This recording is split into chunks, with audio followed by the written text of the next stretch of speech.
Whatever their religious beliefs, and whether or not someone has these beliefs, nothing can be learned without a teacher. For some people, this means doing things in their spare time, but for others, their entire profession goes into teaching different holy words. So what drives me to do the work I do here at Chabad of Frisco is really the responsibility to leave the world a better place than it was when we came here. So we moved here to Frisco 5 years ago to open Chabad, which is one of the first Jewish establishments in the city. And we cater to all the physical and spiritual needs of the people that live here. I personally have a special focus on the youth and the children. That's what I do. I have a Sunday school and bat mitzvah club and different youth programming, teen groups. And the main goal and the main drive is to improve the world and improve the city that we came to and leave it a better place than when we came. And what motivates me every day is seeing the smile of the children as they come into religious school and getting the feedback from the parents about how much they love what they're learning and what they're doing, and really seeing how they make it part of their lives and how they bring it into their families and improve what's going on there as well. Being on Young Life staff and kind of working in ministry, it's almost like a calling of sorts, of something that I think you would only do if you feel really called to it or feel like that's a really important thing in your life. I think it's so important to have people that are around you that are encouraging to you, and that I wish that I had more people in high school that I could look up to, or that would know me well and kind of lead me in different things. So as far as being a Christian or being with Young Life, I think that's a big part of what drives me to do the work that I do. When I see the Indian background kids or Hindu kids getting raised here, sometimes they don't have the real story behind the religion or behind the culture, and since they are getting raised into foreign environment, it's kind of good to explain to them about the culture, the scriptures, and the religion.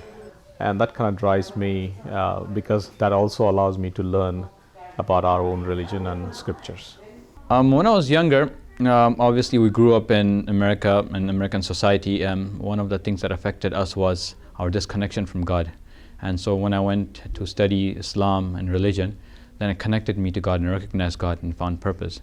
And it changed my life in a lot of ways. So I thought, in the same way, if I could give this to every person I meet, every person that I come across, then hopefully he can connect to God and change his life in the same manner. But something that comes with these teachings is the ability to adapt thousands of years of history to a new generation. When I was raised, or even my wife, or even generally the people of my age or background, when we were raised in India, typically we were just imparted the things, and we never questioned or we never asked why this is and why this is not. But here, the younger generation, they ask you questions, why this has to be done a certain way, and you need to know the answers. You need to connect with them in order to have faith in you and make sure that they trust you, what you're saying is the correct, and which allow them to also remember. The newer generation tend to believe in what they see in front of their eyes. And sometimes believing in God is believing in an unseen. And that takes a lot of effort to take their mind and belief away from something they see every single day or something they're told to something they can't see. But students aren't the only ones learning, as the constant changes in today's society helps teachers learn more about the ones they're teaching as well. Through my work, I see that every few years the world presents something new which people are attracted towards. And for every attraction, we have to find a new method. The lessons are not new, but you just have to find new methods to give the same lessons. I think one thing that I've learned through the changing times and through my work is that though a lot of things are still the same, so many things are different too. Is that humans are still humans, like high school kids are still high school kids. Those circumstances have changed. I think, like I said, that with phones and social media and having more freedom or less freedom with parents and what the home life is like, all of those things affect how how you operate as students. And yeah, I think that it's so important to recognize those things so that we're able to connect more and that kind of thing. So I get a lot of people that come to me, and I'm kind of in a place where I work with older people and younger people. So I don't do exclusively youth or exclusively adults. I am kind of in between and do a little bit of everything. So we do get the classic complaint, I should say, from the older generation who's like, the youth is always on their cell phones and what's going to be of our younger generation, and all the complaints that I'm sure you've heard and everybody has heard about the younger generation.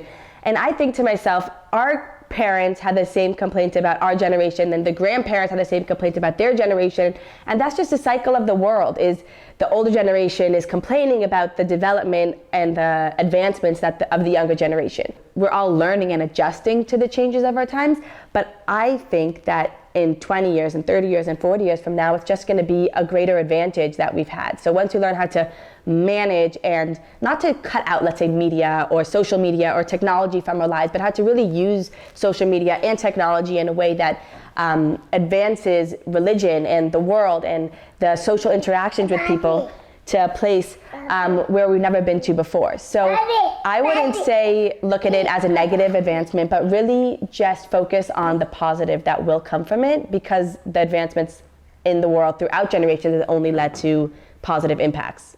But when all is said and done, whether it's on the level of a small town or on a worldwide scale, these teachers have their own religious-related goals set in place. I would love to see kids know the goodness and the freedom that comes with knowing Jesus and walking in their faith too and growing in their faith. And I hope that I can be a part of that, and I hope that Young Life can be a part of that. And that'd be a really, really cool outcome. The big impact is that the kids should remember about their faith, their religion, the way of life, and hopefully they will pass it on to their next generation. So the greatest impact that I wish to have and that we hope to have and that we strive for every day is actually not a global impact. It's really affecting the individual. So the Torah teaches that every Jew or every person comes down into this world for 70 or 80 years, which essentially is an entire lifetime, just to do one favor for another. And that could be a physical favor or a spiritual favor. So really the Torah teaches that our whole existence in this world is to assist others in their physical needs and their spiritual needs. So the greatest impact that I hope to have, and that as a community we hope to have, is to really assist and encourage the spiritual growth and the physical needs, if it comes to it, of each person in our community and in the city at large, to really just help them on a personal level and to bring joy into their lives and Judaism into their lives, and even one more mitzvah, one more good deed that will change the world for good. The biggest impact I want to make in my work is connect everyone to God, but together with that, to create a very united society where people's hearts are connected, and because they're obeying God and understand that there's a higher power in front of them, they will stop causing corruption, etc. around the world and create a very loving world instead of a very hostile world that we have today. Reporting for WTV, I'm Cooper Ragle.